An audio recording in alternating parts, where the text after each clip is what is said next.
Hello and welcome back to my channel. If you are new, welcome, welcome, welcome. I am so happy that you are here. I hope everyone out there is doing well. We are in the month of February. They say once January passes, it's like the year just like that. It goes by fast. So that you are utilizing your time, make sure that you are enjoying your time. It goes by fast. Today, I want to talk about the history of alcohol. So it's been around for thousands of years, of course. And the process of making alcohol, I do have my notes. I always have my notes. Is through a fermentation process.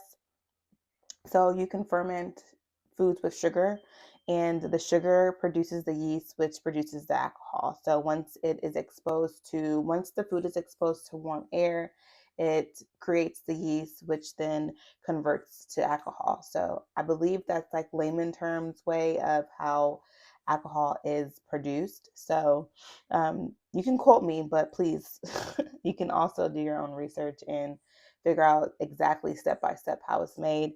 So it's a natural fermentation process.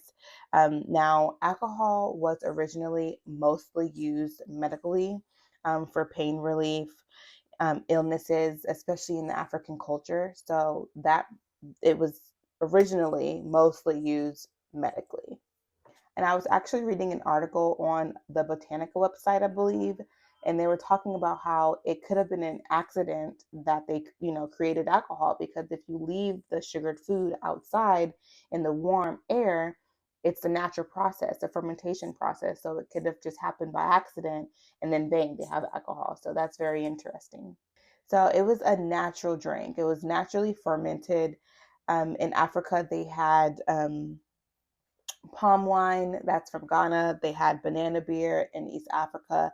They had maize beer in South America. So it was something that was created naturally, and it wasn't consumed all the time. It was consumed for social and religious ceremonies. It was a sign of community, a sign of status. So it wasn't something that was always happening. It was for specific situations and events. The distillation process did change thanks to some Arab alchemists. So Jabir ibn Hayyan, al-Kindi, al-Razi, and Avicenna, they changed the process where it concentrated the ethanol more to make stronger liquor like vodka, rum. Now, in this period, it was still being used medically. So it wasn't for consumption as much as it is, now. It was still for medical purposes. The knowledge was spread to the Europeans, who actually applied it to consumption rather than just for medically purposes. And all of this was happening in the 12th century.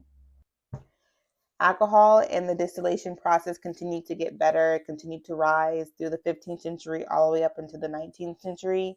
The 19th century is when the government actually began to tax and regulate alcohol. I know that it became popular and it was drunks everywhere. That's basically what was happening around that time. In the 20th century, around 1920, alcohol was actually banned. It was just getting way, way, way out of hand. And that is when the bootleggers came, the moonshine, because people were like, how can you, give us something and then try and take it away because we're enjoying it? That's basically what happened.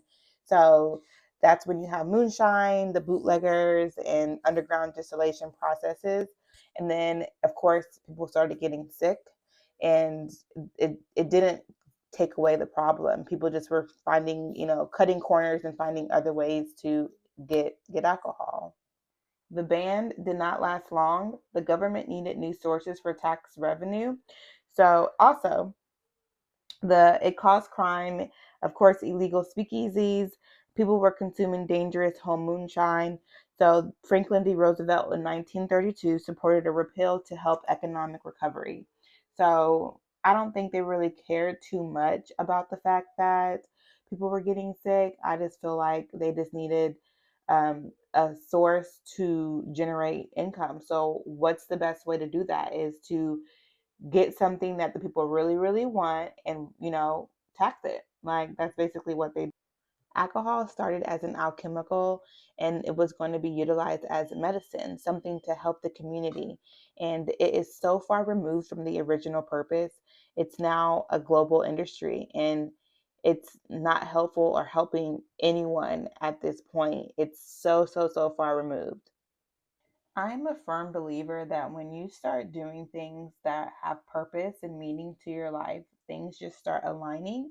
And I was on YouTube, and in honor of Black History Month, I have been deep diving in the ancestors and learning things that I didn't know, and just even things that I did know. I've been going back and refreshing my mind and teaching my son about things and people as well. And I was on YouTube and I came across a YouTuber. His name is Brooklyn St. Mickle, and I'm hoping that I'm not pronouncing his last name wrong, but he had posted a video about Frederick Douglass, and it's the perfect time because we just passed, it's Valentine's Day, February 14th, but I hope that you also know that that is Frederick Douglass's birthday.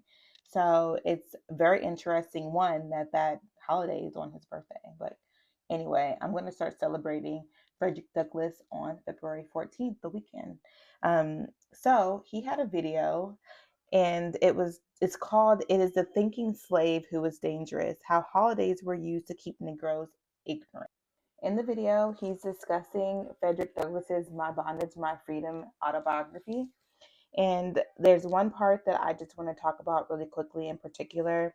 It's when they're discussing how basically alcohol was used to occupy the minds of slaves so they won't have to worry about or try and figure out how to be free.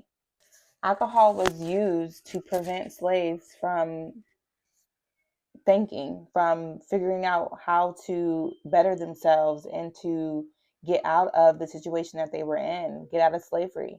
And that's exactly what alcohol does. It prevents you from moving forward in life. It prevents you from making good choices, from figuring out what you can do with your life besides drinking. The best way that you can keep someone enslaved is to occupy their mind with something that is useless. And that's exactly what the slave owners did. And it's interesting how this autobiography is from the 1800s and it still applies today. You cannot get better. You cannot make better decisions for yourself if you are drinking. It's a waste of time, especially if you're doing it consistently. There's no way that you can better your life with drinking, and that's how you use your leisure time. It's just no way that you can get better in life. That is all I have to say for now. I hope that you have a beautiful rest of this Black History Month. Do something that you love, gain some knowledge, keep watching my videos. I really do appreciate it. But yeah, be well.